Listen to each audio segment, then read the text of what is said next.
Hello, it's Elizabeth Busby here, and welcome to Discerning Marriage. Today, we are talking about how to discern marriage, celibate priesthood, or religious life.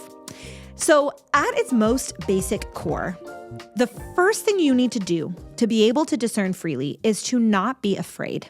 I find a lot of people are very afraid that God is going to call them to celibacy. They really, really want to get married, but their motivation is, I'm scared of being called to celibacy.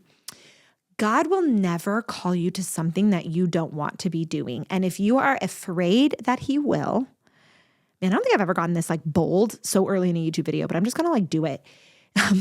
If you are afraid that God is going to ask something like that of you, you don't know God very well. You have bought into lies that the enemy has fed you. These lies that are like a tale as old as time. This was the original lie that Eve fell for in the garden that started this whole mess in the first place. God is not trustworthy. He is not a good father. He does not love you. He does not have your best interest at heart. He is hiding something from you. He's going to force you to do something you don't actually want to be doing, and you can't trust him. That was basically the gist of the serpent's message. And it is the gist of what the serpent whispers to all of us all the time in an effort to try to pull us away from the Father who loves us. So how to discern your vocation? First of all, learn who God is. You are not going to be free to make a choice one way or the other. And frankly, if you are not free to say no to marriage, you are not free to say yes to marriage either. Because you would be saying yes to marriage out of a motivation to not be celibate. That is not freedom. That is not human freedom. So the first step is to figure out, are you afraid of celibacy? And if you are afraid of celibacy, step back from this vocational conversation in general and pour your heart into the sacraments and into scripture.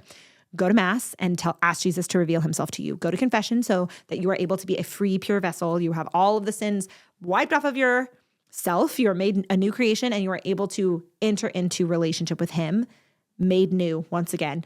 Start reading the Gospel of Luke, then read the book of Acts, and then go back and read the other Gospels, and then read the book of Philippians, and then go from there. Or if you have another order you want to read them, go for it. Or do Bible in a year. I'm not paid to advertise that. Bible in a year is fantastic, and I highly recommend because it's a very calm walk through scripture in its entirety with commentary that's very good from a person who knows Jesus and loves Jesus and wants you to know and love Jesus too. So if you are afraid of one of the vocations, that is where I would start. Now, if you are not afraid and you're genuinely I could choose either, the next step is to recognize that there will be a desire for the other vocation when you're in your vocation. So people who are celibate, who are discerning celibacy and who are well, I just would really always want to be married and always have babies. That's not necessarily a bad thing. We were all created for that union with God, ultimately, that marriage symbolizes. And on a natural level, we're all called to marriage. So it's not a bad thing to desire marriage when you have made a celibate vow.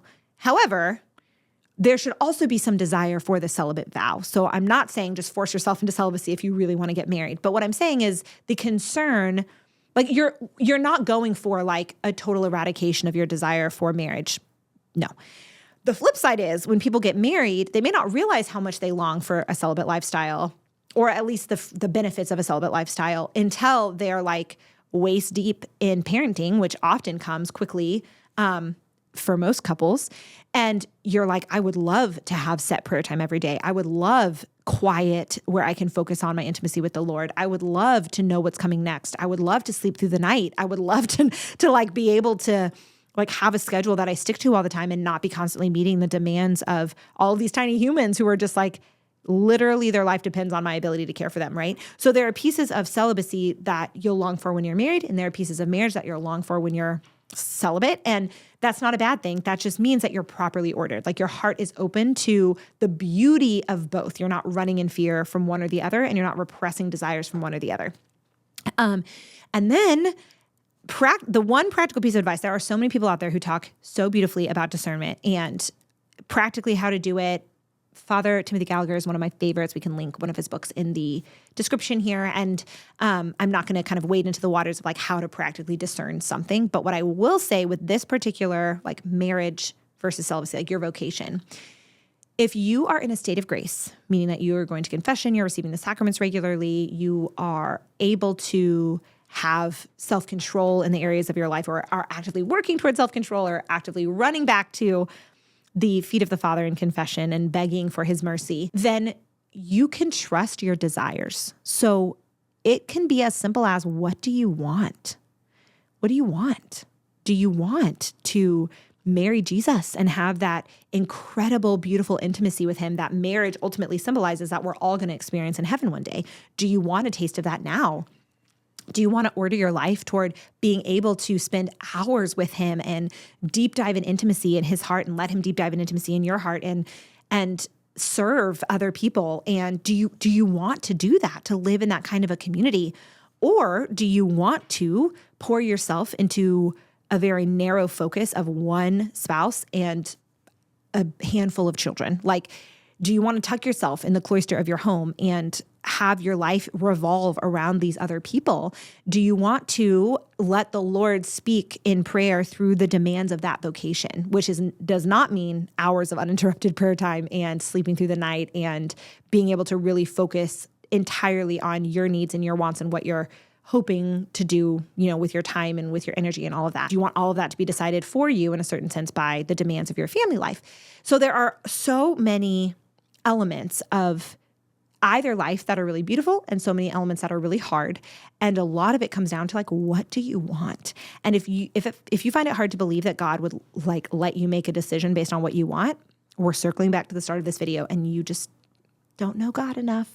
You don't know how amazing he is and what a wonderful father he is and what an incredible lover of your soul he is. And I would really encourage you to take the time to get to know him, because you are in for a delightful treat. Now, if you have already discerned that marriage is what you're called to, and you're dating a person that you think could be a really good fit, and you really just want to be totally sure, we at the Institute have your back, because we have an offering called Next Step that exists so that you can figure out what God has for you with this specific person. And it follows the teachings of St. John Paul II in a document called Familiaris Consortio from way back in the 1980s, but it fleshes out the different stages of marriage preparation. And some of marriage preparation, actually a lot of marriage preparation, in his mind, John Paul II's mind, was meant to take place before you're actually engaged, which is very different from what normally happens now. So if that is intriguing to you, or if that's a season of life you're in, or you know someone who's in that season of life, please click that link in the description. We would love to accompany you in this amazing period of your life. All right, I hope this was helpful. Until next time, stay close to the heart of Jesus and be not afraid. Bye.